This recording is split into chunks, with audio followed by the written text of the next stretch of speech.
먼저 하나님의 말씀 누가복음 23장 44절로 46절을 제가 봉독하겠습니다.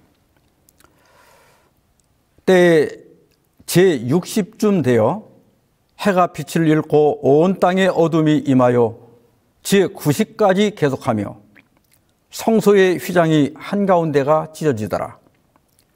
예수께서 큰 소리로 불러 이르시되 아버지 내 영혼을 아버지 손에 부탁하나이다 하고 이 말씀을 하신 후 숨지시니라. 오늘은 그리스도의 가상칠언 중 마지막 7번째 말씀, 아버지 내 영혼을 아버지 손에 부탁하나이다.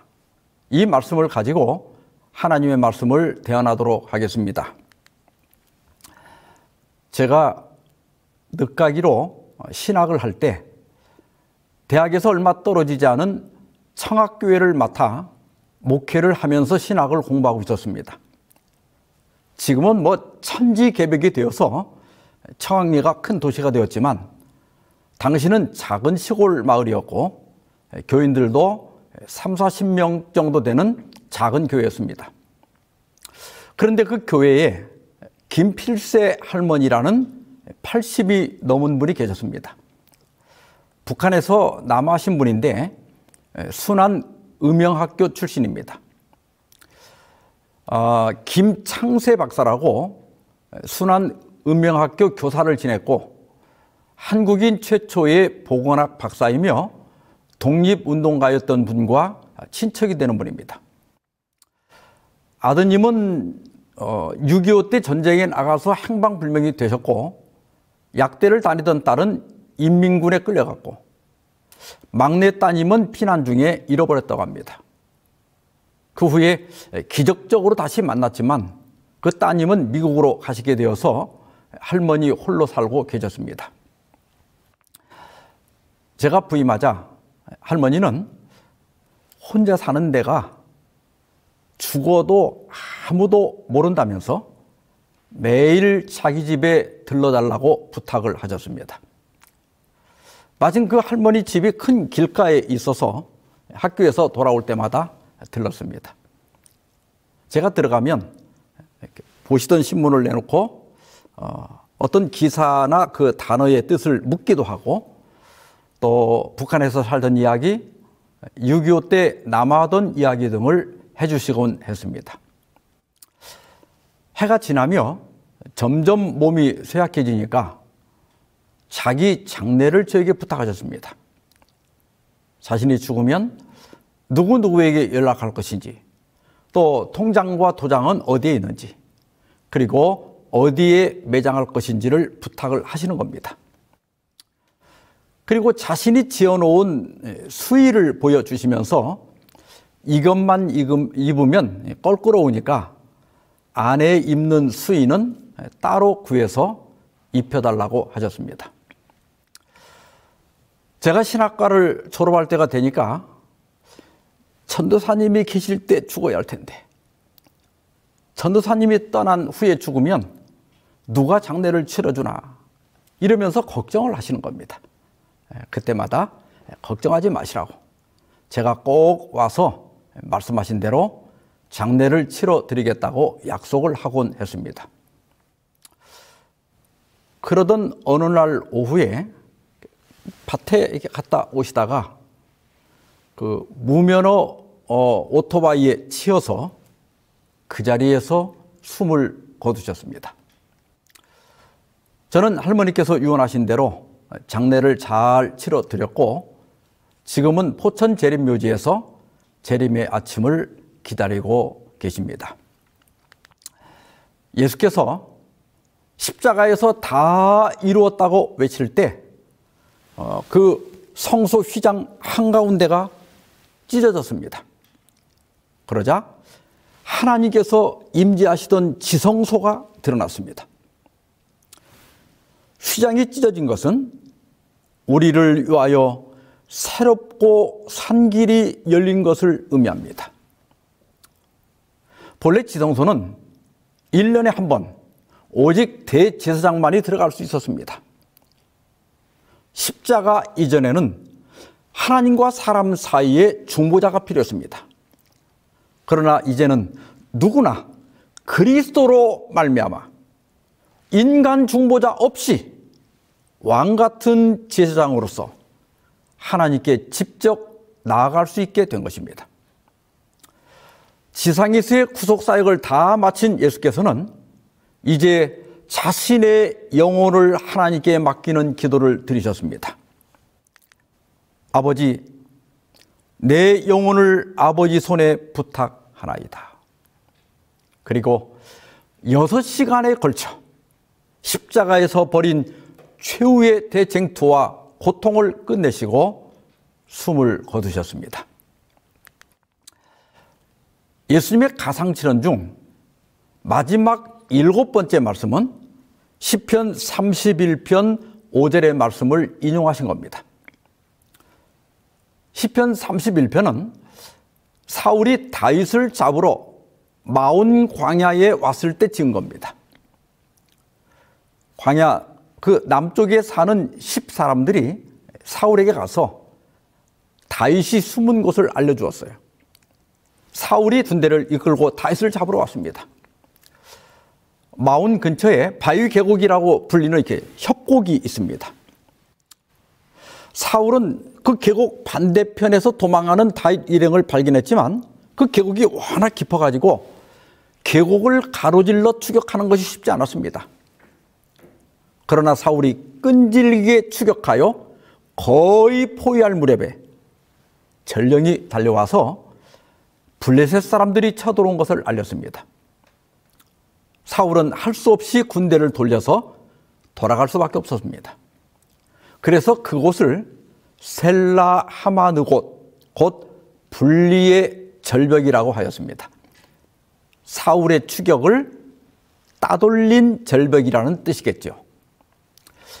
절체절명의 위기에서 다윗은 그들이 나를 위하여 비밀이 친 그물에서 빼내소서. 주는 나의 산성이시니이다. 내가 나의 영을 주의 손에 부탁하나이다. 진리의 하나님 여호와여, 나를 속량하셨나이다. 이렇게 기도했습니다. 다윗은 위기가 닥칠 때마다 오직 하나님만이 자신의 반석이시고 요새시고 방패시고 구원의 뿌리시며 산성이시라고 고백합니다. 하나님만이 난공불락의 요새와 같은 안전한 피난처임을 믿었기 때문입니다. 그래서 다윗은 자신의 영을 하나님의 손에 맡겼습니다. 여기 영은 히브리어로 루아흐인데 육체를 떠난 영혼이 아니라 육체의 생명을 불어넣는 에너지, 곧 숨 혹은 호흡을 의미합니다. 다윗은 자신이 죽은 후에 영혼을 하나님께 맡긴 게 아니고 자신의 살아있는 생명 자체를 맡긴 겁니다. 또한 부탁하나이다, 이 말은 히브리어로 아페키드인데 이것은 자신의 생명 전부를 하나님 손에 이양하는 것을 의미합니다. 다윗은 자신의 생명을 하나님의 손에 맡기는 것이 가장 안전하다는 것을 알고 있었습니다. 예수님은 시편 31편 5절을 인용하시면서 맨 앞에 아버지를 삽입하셨습니다. 아버지란 어떤 분입니까? 아이들이 배가 고프거나 사랑을 받고 싶거나 위로가 필요할 때는 누구를 찾습니까? 예외가 있겠지만 대개 어머니를 찾을 겁니다. 그러면 아버지는 언제 찾습니까? 아마 힘과 용기가 필요하거나 위험하거나 안정감과 확신이 필요할 때 아버지를 찾을 겁니다. 예수께서 맨 먼저 아버지를 부른 것은 자신의 생명을 가장 안전하게 그리고 확실하게 위탁할 수 있는 분이 성부 하나님이시기 때문입니다. 예수님은 요한복음 10장 28절 29절에서 내가 그들에게 생명을 주노니 영원히 멸망하지 아니할 것이요 또 그들을 내 손에서 빼앗을 자가 없느니라. 그들을 주신 내 아버지는 만물보다 크심에 아무도 아버지 손에서 빼앗을 수 없느니라고 하였습니다. 예수님은 내 양은 내 음성을 들으며 나는 그들을 알며 그들은 나를 따른다고 말씀하셨습니다. 그리고 나를 따르는 그들에게 영생을 준다고 말씀하셨습니다. 여기 준원이는 시제가 현재입니다. 영생의 선물은 나중이 아니라 지금, 믿는 지금 주어집니다. 그래서 우리는 이미 그 영생의 카테고리 안에 들어와 있습니다. 그래서 그리스도인들에게 죽음은 그저 잠에 불과한 것입니다. 그러면서 영원히 멸망하지 아니할 것이라고 했습니다. 이것은 그리스도인들이 죽지 않는다는 것이 아니고 천년기 후에 영원한 사망인 둘째 사망을 당하지 않을 것이라는 뜻입니다. 그러면서 그들을 내 손에서 빼앗을 자가 없다고 말씀하셨어요. 그런데 29절에 보면 예수님 뒤에는 누가 있습니까? 성부 하나님이 계십니다. 내 아버지는 만물보다 크심에 아무도 아버지 손에서 빼앗을 수 없느니라. 예수님 안에 있는 것은 하나님 아버지 손에 있는 겁니다. 그리고 성부 하나님은 만물보다 크시기 때문에 아무도 그 손에서 빼앗아 갈 수 없습니다. 예수님은 그런 성부 하나님을 아셨기 때문에 마지막 순간에 자신의 생명을 성부 하나님께 맡긴 겁니다. 예수님은 기도를 가르쳐 주시면서 성부 하나님을 하늘에 계신 우리 아버지라고 부르라고 가르치셨습니다. 여러분, 우리에게는 아버지가 계십니다.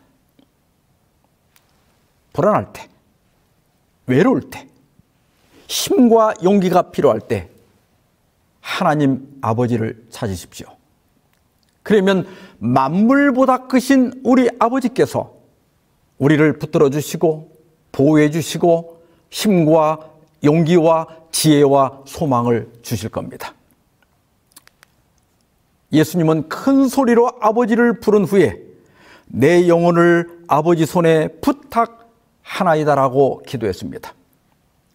여기 영혼으로 번역된 헬라어는 푸뉴마입니다. 푸뉴마는 히브리어 루아우와 같은 뜻인데요. 호흡, 바람, 생명 이런 것들을 의미합니다. 이 단어는 육체를 떠난 어떤 의식 있는 존재를 가리키지 않습니다. 단어 그대로 목숨이나 생명 등을 의미합니다. 우리는 예수님의 이 마지막 말씀에서 죽는 법을 배워야 합니다. 사람은 태어나서 죽을 때까지 4가지 통과 의례를 거친다고 합니다. 바로 관, 혼, 상, 제입니다. 사람이 자라 성인이 되면 관례, 성인식을 치릅니다. 그리고 배우자를 만나 혼례를 통하여 가정을 이룹니다. 그리고 늙어 죽으면 상례, 즉 장례를 치르게 됩니다. 그러나 상례로 끝나는 것이 아닙니다. 제례, 즉 제사가 남아 있습니다. 제사가 지금은 많이 간소화됐지만 본래는 고인이 돌아가신 날에 지내는 기제, 기일에 드리는 기제, 또 설날과 추석에 드리는 차례, 한식과 추석 때 산수해서 지내는 묘제가 있습니다. 요즘 제사는 고인을 추모하며 친족 간 화목을 도모하는 목적이 더 크지만 예전에는 죽은 영혼을 신앙하여 조상신을 숭배하고 복을 비는 의미에서 제사를 지냈습니다. 제가 국민학교 다닐 때 어느 날 부모님께서 큰 집에서 지내는 제사가 몇 번인가 세어보는 것을 들었는데요. 16번이나 된다고 합니다. 저희 아버님은 청년 때 재림신앙을 받으셨지만 할아버지 위세에 눌려서 그냥 제사에 참석했던 것 같습니다. 그러다가 같은 신앙을 하는 어머니를 만나서 결혼하시고 첫 제사에 참석하셨습니다. 어머니가 계셔서 그랬는지는 모르지만 아버지는 제사를 거절하셨습니다. 아주 대노하신 할아버지께서는 제사를 지내지 않는 자식은 내 자식이 아니다 이렇게 하시면서 내쫓았다고 합니다. 우리나라 유교 전통에서는 제삿날 조상신이 오셔서 차려놓은 음식을 드신다고 생각했습니다. 그래서 제사 지낼 때 보면 그 밥에다가 이렇게 숟가락을 꽂아 놓는 걸 볼 수 있습니다.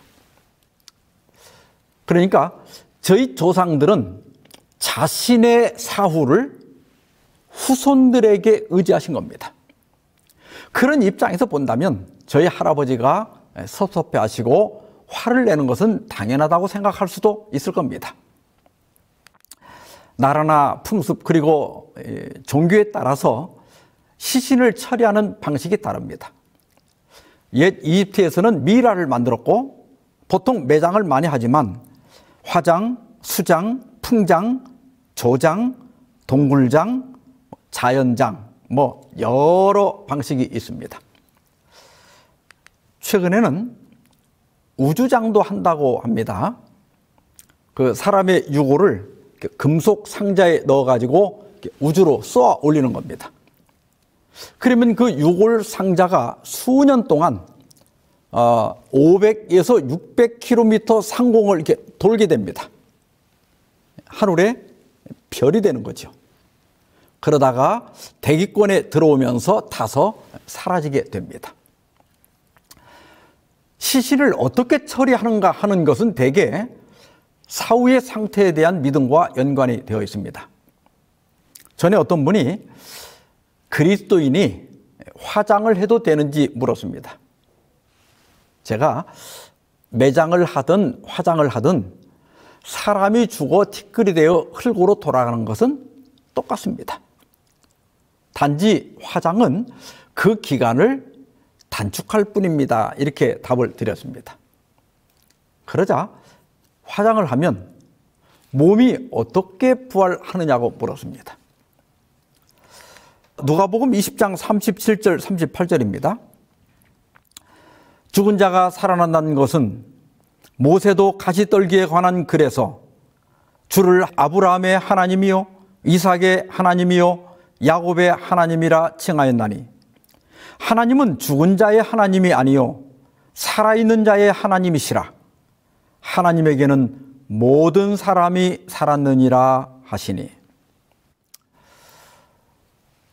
부활을 믿지 않는 사두개인들에게 예수께서 답변하신 말씀입니다. 하나님께서는 나는 아브라함의 하나님이요 이삭의 하나님이요 야곱의 하나님이라고 현재형으로 말씀하셨습니다. 만일 아브라함과 이삭과 야곱이 죽어서 모든 것이 끝나버렸다면 결코 그들이 하나님이 될 수 없지요. 하나님은 그들이 현재 살아있는 것처럼 말씀하셨습니다. 어떻게 하나님에게는 모든 사람이 살아있는가? 요즘은 컴퓨터나 스마트폰을 많이 사용하시죠? 전원을 켜면 각종 앱들이 나타납니다. 우리는 그런 앱들을 사용해서 영상도 볼 수 있고 또 프레젠테이션도 할 수 있고 서로 정보도 교환하고 심지어 화상회의도 할 수 있습니다. 이런 앱들을 만드는 분들을 프로그래머라고 합니다. 프로그래머들은 그 자바스크립트나 또 파이썬 이런 프로그래밍 언어로 이런 앱들의 코드를 작성합니다.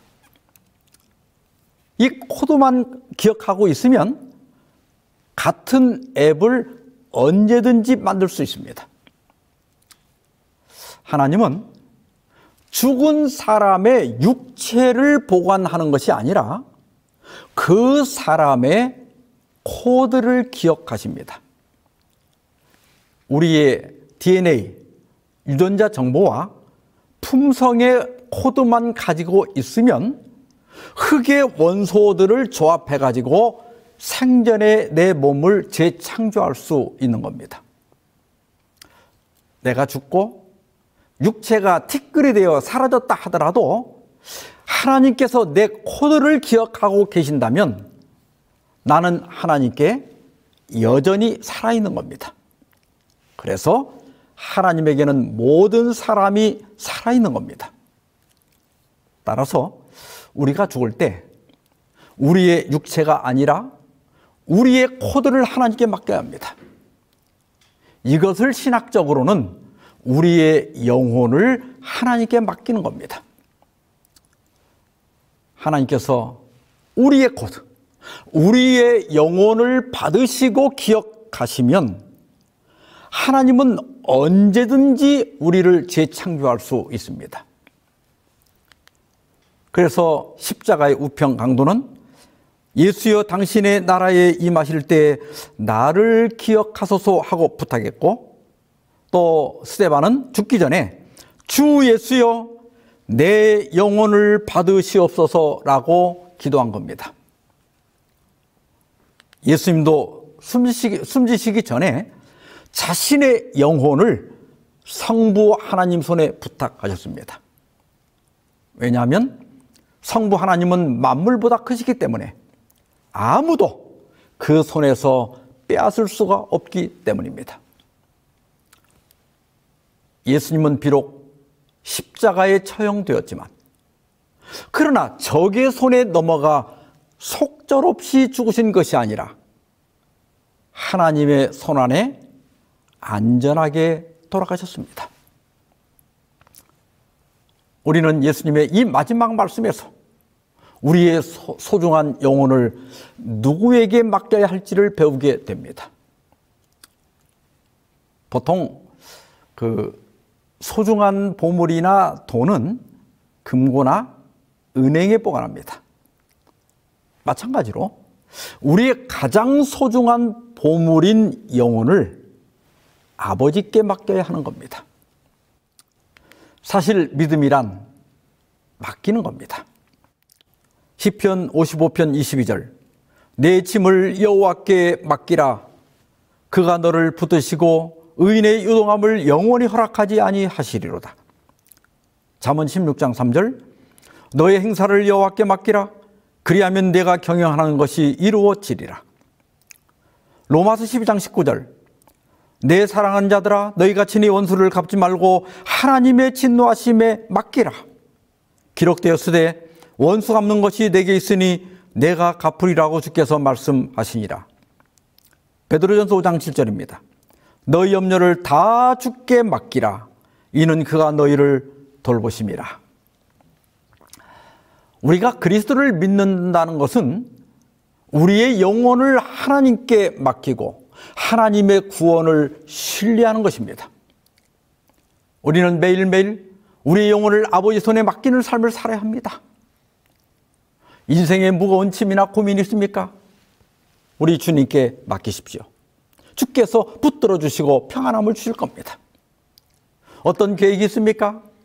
주께 맡기십시오. 주님께서 이루어 주실 겁니다. 누군가 괴롭히는 사람이 있습니까? 주께 맡기십시오. 주님께서 갚아 주실 겁니다. 염려가 있습니까? 주님께 맡기십시오. 주께서 돌보아 주실 겁니다. 자녀들에 대한 걱정이 있습니까? 주님께 맡기십시오. 주께서 잘 키워주실 겁니다. 신앙은 과정이 잘 되는 것이 아니라 결과가 잘 되는 겁니다. 비록 고통스럽고 혼란하고 지연된 것처럼 보여도 하나님을 믿고 맡기면 끝이 좋은 겁니다. 그리고 마지막 순간이 오면 예수님의 모분을 따라 아버지, 내 영혼을 아버지 손에 맡깁니다. 이렇게 기도하는 겁니다. 그때 우리는 죽음의 두려움 없이 주님 손 안에서 안전하게 잠들 수 있습니다. 우리 믿음의 선조들은 폴리갑으로부터 어거스틴, 베르나르, 얀 후스, 말틴 루터, 그리고 필립 멜라니톤, 이 수많은 하나님의 종들이 마지막에 이 기도를 드렸다고 합니다. 아무도 보는 이유 없이 홀로 외롭게 죽어간 사람들도 있을 겁니다. 그러나 시편 116편 15절에 성도의 죽는 것을 여호와께서 귀중히 보신다고 했습니다. 누구든지 그 영혼을 아버지께 맡긴 사람들은 기억하신 바 되고 마지막 날에 다시 부활할 것입니다. 그러므로 사도 베드로는 베드로전서 4장 19절에서 이렇게 말합니다. 그러므로 하나님의 뜻대로 고난을 받는 자들은 또한 선을 행하는 가운데 그 영혼을 미쁘신 창조주께 의탁할지어다. 그리스도인들이 일상생활에서든지 고난과 시련 때에든지 마지막 운명의 순간에 평안을 유지하는 비결은 하나님을 신뢰하고 미쁘신 하나님, 신실하신 하나님께 내 영혼을 맡기는 겁니다. 스코틀랜드 출생의 세계적인 성서신학자요 설교가인 윌리엄 바클레이 목사는 이렇게 말했습니다. 예수님은 입술에 기도를 달고 돌아가셨다. 아버지, 내 영혼을 아버지 손에 부탁하나이다. 시편 31편 5절에 아버지라는 한 단어가 추가된 기도이다. 이 구절은 모든 유대인 어머니들이 밤에 자녀들이 잠들기 전에 하도록 가르쳤던 기도이다. 우리가 이제 누워 자겠다라고 말하듯이 유대인 어머니는 캄캄한 어둠이 덮이기 전에 내 영혼을 아버지 손에 부탁합니다 라고 말하도록 자녀에게 가르쳤다. 예수님은 아버지라는 단어로 기도를 시작하셨기 때문에 더욱 친밀감을 주었다. 예수님은 십자가 위에서조차 아버지의 품에 안긴 아이처럼 죽으셨다. 아마 예수님도 어렸을 때 마리아로부터 이런 기도를 배웠을 겁니다. 예수님은 지상생애를 마치시고 십자가에서 숨을 거두시기 전에 어떤 위대한 명언을 말씀하지 않으셨습니다. 예수님은 어렸을 때 잠자기 전에 배운 기도를 드렸습니다. 아버지, 내 영혼을 아버지 손에 부탁하나이다. 예수님은 자신의 영혼을 성부 하나님께 맡기는 것으로 지상생애를 시작하셨고 또 지상생애를 마무리하셨습니다. 예수님은 이 기도를 드렸을 때 가장 큰 위로를 받으셨고 평안을 얻으셨습니다. 사랑하는 성도 여러분, 예수께서 십자가에서 드린 이 기도를 배웁시다. 매 순간 내 영혼을 아버지 손에 맡기며 살아갑시다. 그리고 삶의 마지막 종점에 도착했을 때 만유보다 크신 하나님 아버지께 내 영혼을 맡김으로 큰 위로와 평안과 소망을 얻게 되시기 바랍니다. 우리는 7번에 걸쳐 그리스도의 가상칠언을 살펴보았습니다. 저는 가상칠언을 마치면서 한 그림을 소개하고자 합니다. 이 그림은 이탈리아 화가 도메니코 페티가 그린 에케 호모입니다. 빌라도는 예수님을 채찍질한 후 모조 왕복을 입히고 가시관을 씌우고 법정 발코니에 세운 다음에 이 사람을 보라고 소리쳤습니다. 이 말을 라틴어로 번역한 것이 ec homo입니다. 패티는 그때 예수께서 말없이 고개를 떨구고 있는 모습을 그렸습니다. 그리고 예수께서 잡고 계신 난간에 나는 너를 위해 이 모든 일을 겪었다. 너는 나를 위해 무엇을 하였느냐. 이런 글을 써 놓았습니다. 이 그림은 1600년에서 1623년 사이에 그렸을 것으로 추정되고 있습니다. 그로부터 약 200년이 지난 어느 날 프란시스 하버갈이라고 하는 22살의 한 영국인 유학생이 독일 뒤셀도르프 미술관을 둘러보다가 이 에케 호모 그림 앞에서 쉬고 있었습니다. 그녀는 그림 밑에 적혀 있는 나는 너를 위해 이런 일을 겪었다. 너는 나를 위해 무엇을 하였느냐. 이 글을 읽는 순간 큰 충격과 감동을 받았습니다. 그래서 이렇게 떠오르는 대로 몇 줄의 시를 썼습니다. 하버갈은 숙소에 돌아와서 그 시를 꺼내 다시 읽어보았지만 미술관에서 느꼈던 감정이 생기지를 않았습니다. 그래서 시를 쓴 그 메모지를 구해가지고 벽난로에다 던져놨어요. 그런데 그 순간 굴뚝에서 바람이 거꾸로 불어와서 그 메모지가 도로 이렇게 튀어나오는 겁니다. 그녀는 이 시를 태우지 말라는가 보다 하는 생각이 들어서 그 메모지를 갖고 영국으로 돌아왔습니다. 그리고 목사이며 음악가인 아버지에게 그 시를 보여줬어요. 아버지는 아주 좋은 시라고 칭찬하면서 4절까지 완성해 보라고 격려하였습니다. 그렇게 해서 만들어진 찬미가가 내 너를 위하여라는 찬미입니다. 찬미가 430장인데요. 제가 1절만 읽어보겠습니다. 내 너를 위하여 몸 버려 피 흘려 내 죄를 속하고 살 길을 주었다.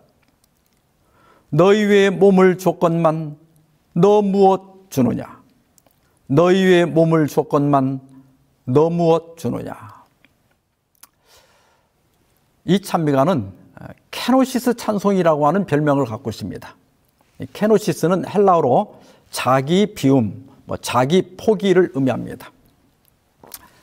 예수께서 우리를 위해서 버리고 또 희생한 것들을 생각하면서 헌신을 다짐하는 찬미입니다. 이 찬미에서 주님은 우리에게 4번을 물으십니다. 난 너를 위해 내 목숨을 주었다. 넌 날 위해 무엇을 주느냐? 난 널 위해 영광의 보좌를 버렸다. 넌 날 위해 무엇을 버렸느냐? 난 널 위해 온갖 고통을 참았다. 넌 날 위해 무엇을 참았느냐? 난 너에게 풍성한 선물을 가져왔다. 넌 나에게 무엇을 가져오느냐? 여러분의 대답은 무엇입니까? 이 가사를 천천히 음미하면서 나를 위해 모든 것을 주신 주님께 다시 한번 헌신하는 시간이 되길 바랍니다. 건강이 허약했던 하버갈은 42살 때 심한 감기로 폐렴에 걸렸습니다. 의사가 임종이 다가왔다고 말하자 살짝 미소를 띠면서 천국문이 가까워지니 너무 좋아요. 이렇게 말했다고요. 그리고 마지막이 되자 메리 워커가 작사한 예수님 주를 신뢰합니다. 내 영혼을 주께 맡기나이다. 이 찬미를 부르며 숨을 거두었습니다. 이 고백이 또한 저와 여러분의 마지막 고백이 되기를 주의 이름으로 축원합니다. 기도하십시다. 자비로운 아버지, 오늘 이 시간 주님의 모본을 따라 저희의 삶과 저희의 영혼을 아버지 손에 맡깁니다. 비록 죄에 얽매이고 방황하고 무력하지만 주님 십자가의 보혈과 능력으로 저희를 정결하게 하시고 붙잡아 주시고 온전하게 하여 주시옵소서. 하루하루 매일매일 저희의 영혼을 아버지 손에 맡기는 믿음을 주시고 우리가 언젠가 마지막 순간에 이를 때 우리를 받아주시고 우리의 이름을 기억하시고 부활의 아침에 우리를 불러주시기를 우리 주 예수 그리스도의 이름으로 기도하옵나이다. 아멘.